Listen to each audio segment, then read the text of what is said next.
Terima kasih atas kehadirannya dalam acara konferensi pers hari ini. Hari ini kami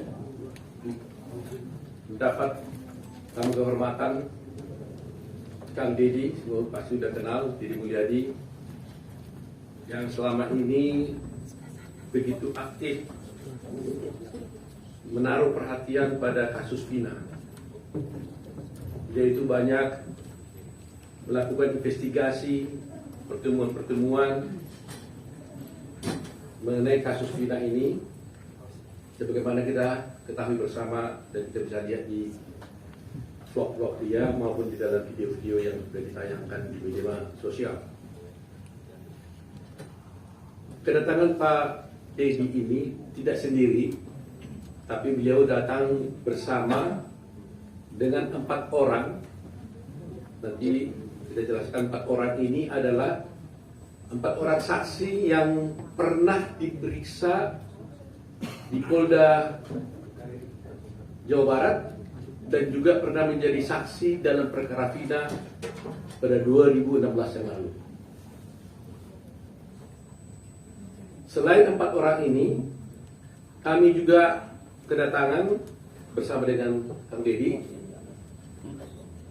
5 keluarga korban, keluarga daripada yang terpidana yang dituduh melakukan perbuatan pembunuhan sebagai pelaku pembunuhan Vina, yaitu diantaranya orang tua daripada apa?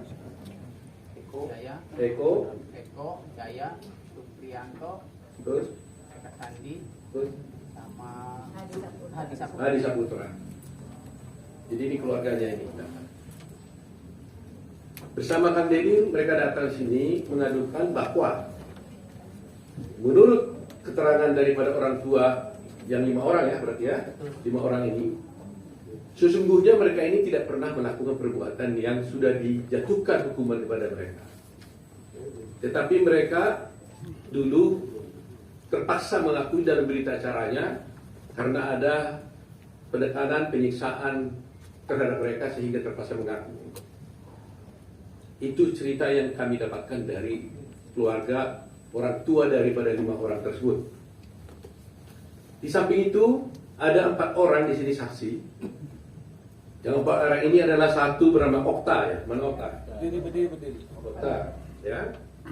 Kemudian saudara Teguh. Nah, ini Teguh. Kemudian saudara Pramuji, ya, Pramudia, ya.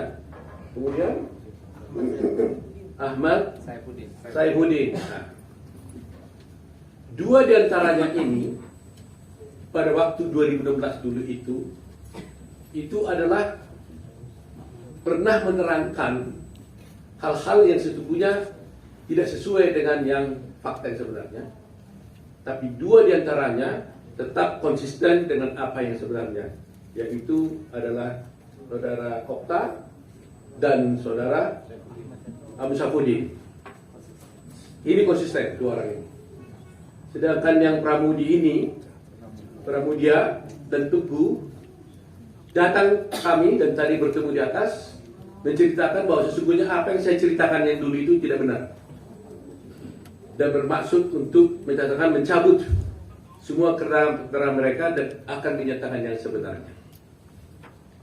Sebelum Kang Deddy akan nanti bercerita, saya jelaskan dulu bahwa dalam rangkaian peristiwa pembunuhan yang dulu dilakukan ini ada satu alibi yang sebenarnya mereka ajukan, di mana pada jam yang sama pada tanggal 27 Agustus 2016 sesungguhnya mereka adalah tidur di rumahnya Pak Lurah, Pak RT, Pak Parsen namanya, di rumah anaknya.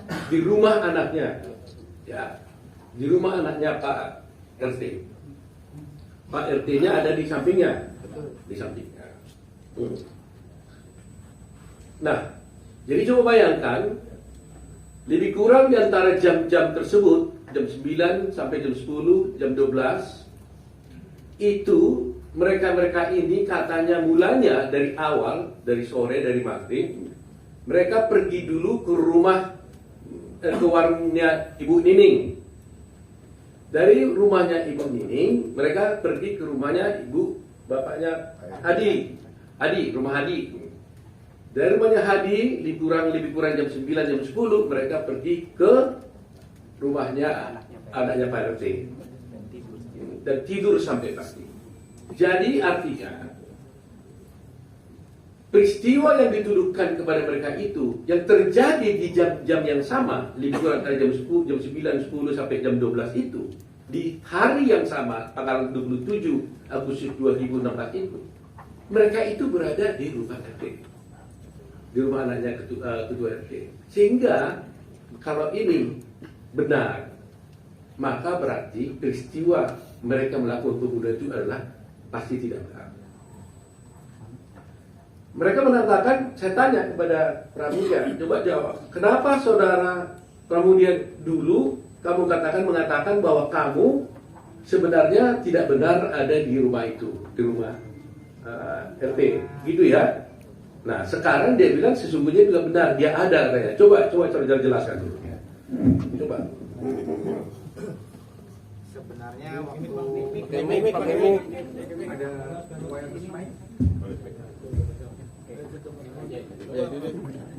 waktu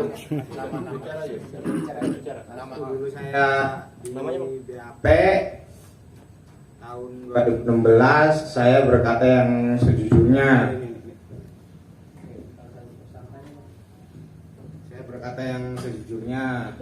Lalu itu diralat oleh polisi. Bilangnya kamu bilang tidur di situ, tapi Pak RT sama anaknya tidak mengakui bahwa anak-anak tidur di situ. Nah, maka dari itu saya merasa takut sendiri. Maka dibantulah diubah BAP seolah-olah saya tidur tidak di rumah Pak RT. Seperti itu ceritanya. Nah, itu waktu berita acara di polisi. Ketika kamu diperiksa di pengadilan, apa yang kamu sampaikan? Waktu di pengadilan saya berbicara jujur seadanya. Saya bilang tidur di situ. Waktu kamu tidur di situ, melihat nggak yang 5 orang ini yang sedang dipenjara sekarang itu ada di situ juga tidur? Melihat ya? Melihat. Baik, setelah itu, kemarin katanya kamu ada diperiksa lagi? Diperiksa. Tanggal berapa itu? Tanggal 4 apa? 4 Juni. Di mana kamu diperiksa? di Polda. Di Polda. Kamu bilang apa yang sebenarnya di sana? Bilang sejujurnya juga. Apa itu? Ya bahwa saya tidur di situ tuh. Oh, jadi berita acara kamu di situ di BAP kemarin? Cuma bukan diralat sih, jadi kayak diomongin benar aja, kamu bilangnya tidur di situ aja, sedangkan Pak RT-nya tidak mengakui bahwa anak-anak tidur di situ, bilangnya gitu. Terus? Jadi kan saya ngerasa takut lagi gitu, Pak. Takut lagi? Emangnya kamu dipukul? Ya sekarang kan saya kan udah punya keluarga, nggak kayak dulu lagi, Pak. Jadi saya takut. Jadi kamu ngomong apa jadinya? Ya, saya bilangnya tidur di rumah lagi gitu. Jadi nggak di situ, nggak di tempat RT lagi katanya? Enggak. Oh, jadi yang benar yang mana? Yang benar saya tidur di Pak RT. Oh, jadi bolak-balik nih. Makanya tadi saya marah sama kamu kan? Saya bilang kalau kamu berbohong, maka akan ada orang yang korban lebih jahat daripada penjahat sebenarnya kalau berbohong mengakibatkan orang lain masuk di penjara, kan saya bilang tadi kan? Jadi saya nggak mau kalian ini berbohong. Nah, kalau kalian memang betul-betul memang malam itu ada di rumah RT, katakan itu kalian di rumah RT. Tapi kalau memang tidak, ya katakan kalian tidak di rumah itu. Jangan gara-gara kebohongan kalian itu ada orang masuk penjara, seumur hidup lagi. Ya kan? Jadi ingat itu. Berbohong itu adalah merupakan kejahatan luar biasa juga. Ya. Jadi nanti kamu diperiksa lagi tanggal berapa nih? Besok. Ya katakan yang sebenarnya lagi lah. Kalau kamu betul-betul di rumah RT, tidur di situ, melihat 5 terdakwa ini ada di tempat itu pada waktu yang sama terjadi pembunuhan, katakan dia ada di sana.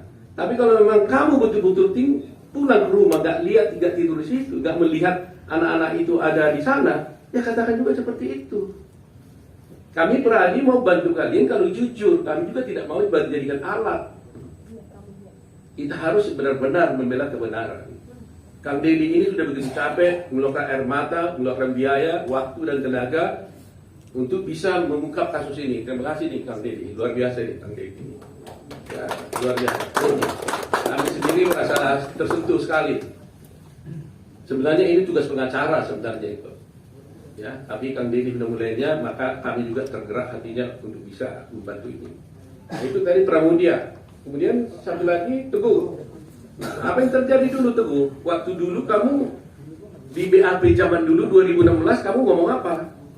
Ya pertama awal sesuai yang ada di kejadian di situ.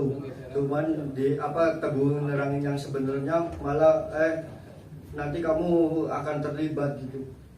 Jadi seolah-olah Teguh tuh tidak tidur di rumah Pak RT, padahal mah tidur di rumah Pak RT. Jadi waktu itu di BAP seperti itu. Nah, waktu di pengadilan tahun 2016 dulu, kamu ngomongnya gimana tentang itu? Kalau saya ingat Teguh yang ngomong kayak gitu, terus ada waktu itu agak dikat gitu.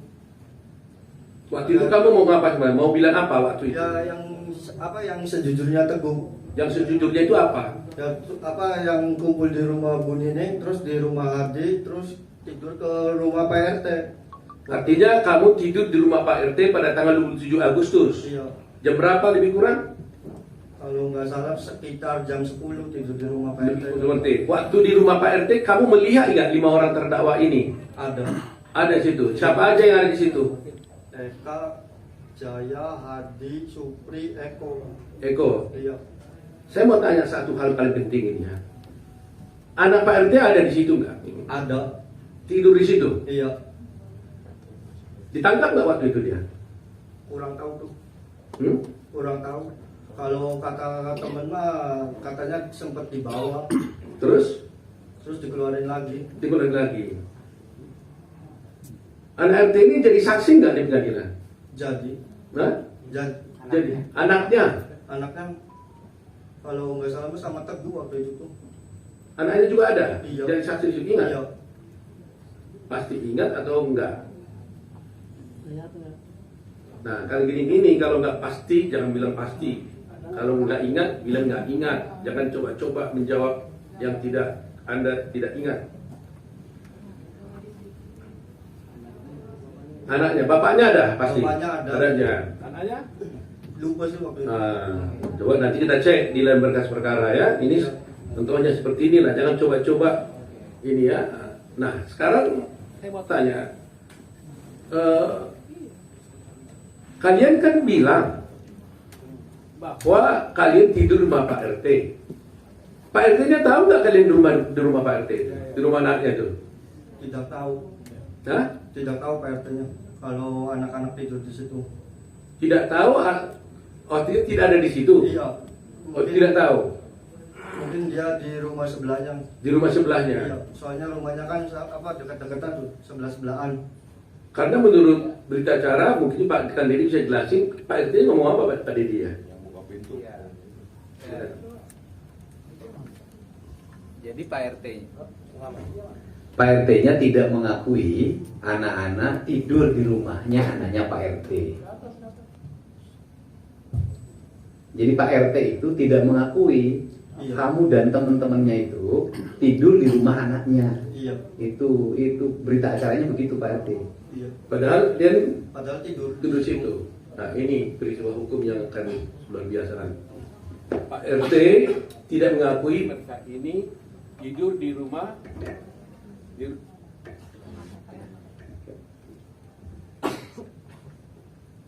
Jadi Pak RT tidak mengakui mereka ini tidur di rumah anak Pak RT. Sementara mereka ini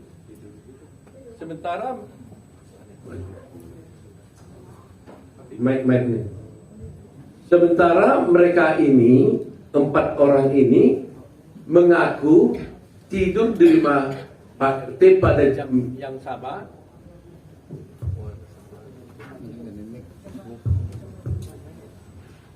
Ya, jadi Pak RT ini tidak mengakui mereka ini tidur di rumah Pak RT. Sementara mereka ini mengakui bahwa mereka tidur di rumah Pak RT pada waktu yang sama, bersama-sama dengan 5 orang terpidana yang sekarang di dalam penjara. Ini isu sentralnya di situ. Dan 5 orang terpidana yang ada sekarang ini juga mengatakan mereka tidur di rumah Pak RT. Artinya ada 9 orang yang mengatakan mengaku tidur di rumah Pak RT. Tapi hanya 1 Pak RT mengatakan tidak tidur di rumah Pak RT. Dan anehnya anak Pak RT ikut tidur bersama mereka. Tapi cerita tentang anak RT ini sendiri kami tidak tahu. Kenapa dia tidak ikut menjadi terdakwa di sini? Karena menurut mereka sebelum ke rumah Pak RT, mereka itu sama-sama pergi ke warung Ibu Nining, kemudian kembali ke rumah Hadi bersama-sama dengan anak Pak RT, dan kemudian tidur di rumah Pak RT. Pertanyaannya, kenapa anak Pak RT ini tidak ikut? Atau karena memang dia tidak berbuat, atau memang tidak ada peristiwa atau apa? Itu nanti menjadi bahan dari tim lawyer untuk mengusutnya. Nah sekarang ada 5. Jadi kita tanya dulu. Okta gimana? Okta tadi udah ya? Nah coba, kamu juga tidur rumah Pak RT ya? Iya, tidur Pak. Dan rumah anaknya. Iya. Kamu juga melihat semua peristiwa itu, bahwa anak melihat bahwa 5 terpidana yang saat di penjara itu ada bersama kalian? Ada. Ada ya? Termasuk anak Pak RT? Ada termasuk. Nah, jadi sebenarnya Peggy ada di situ kan? Tidak ada. Peggy tidak ada? Tidak ada. Bermau dia, Peggy ada waktu itu kalian tidur bersama? Tidak ada. Kenal nggak dengan Peggy? Nggak kenal. Okta kenal nggak? Kenal karena satu daerah. Kenal, tapi waktu itu dia nggak ada tidur bersama kalian. Teguh kenal dengan Peggy? Kenal. Kenal. Cuman waktu SD aja. Tapi waktu tidur malam itu Peggy ada? Nggak ada. Nggak ada. Kalau Udin? Kenal. Kenal. Kenal. Malam itu ada Peggy? Nggak ada. Nggak ada juga. Nah ini juga nggak ada juga. Jadi memang kita menjadi sedih juga ya apa yang terjadi sebenarnya. Kami belum bisa menyimpulkan apa yang terjadi, tapi dari cerita-cerita ini kan menjadi berbeda semua. Tapi harus ingat loh ya, bersaksi palsu bisa dihukum loh. Siapa dengannya kalau terbukti nanti Pak RT-nya palsu, bisa juga dilaporkan juga saksi palsu. Dan siapa yang terjadi ini bersaksi palsu nih? Kalian yang bersaksi palsu atau Pak RT bersaksi palsu? Kan begitu jadi pertanyaannya kan? Ada 9 mengatakan kalian tidur di situ, Pak RT mengatakan tidur di situ. Siapa yang bersaksi palsu jadinya?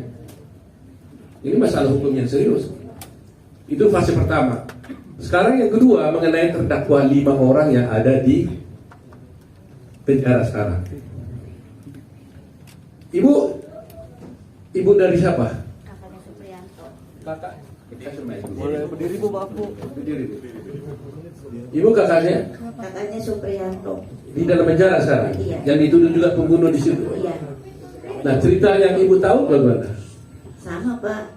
Dia juga nyetain bahwa dia di warung Ibu Nining ke rumah Hadi, terus tidur di rumah anaknya Pak RT. Pada waktu tanggal itu. Iya. Betul begitu Ibu ya? Betul. Ibu tahu itu dari mana? Dari waktu jenguk anak Waktu jenguk anak di penjara, di Polda, iya. di Polda. Dia ngomong begitu. Iya. Dia mengaku nggak pembunuh? Enggak. Nggak pernah. Tapi waktu itu ada berita acara ngaku tuh gimana? Kata dia. Katanya dipukulin, disiksa Pak. Telinganya dimasukin putung rokok. Sampai terluka Pak. Masya Allah, sampai dipukulin muka aja bonyok semua Pak. Gitu waktu itu. Iya, anak cerita. Anak cerita ya? Iya. Ada foto-fotonya itu ya? Ada. Ada foto-fotonya. Ibunya siapa tadi? Kakaknya Supriyanto. Kakaknya Supriyanto. Baik, Bu. Satu lagi, ibu siapa? Berdiri dulu. Hah? Ibunya Hadi Saputra. Ibunya Hadi Saputra. Iya. Gimana ibu ceritanya waktu itu? Dari mana tahu kamu lakukan? Itu anaknya waktu itu betul-betul sama dengan ke rumah ke warung Bu Nining kan? Iya, kumpul di Bu Nining, Heeh. terus ke Hadi, Terus? ke rumahnya Pak Pasren, RT. Oh, itu ibu dapat ceritanya dari siapa? Ya, saya sendiri. Ya artinya yang bercerita sama ibu itu siapa? Anaknya ibu atau siapa? Iya, Hadi. Hadinya ngomong gitu. Ibu sendiri yakin nggak bahwa anaknya nggak bersalah? Ya yakin Pak, anak saya tuh mau nikah Pak. Hah? Mau nikah 2 minggu lagi. Oh gitu ya.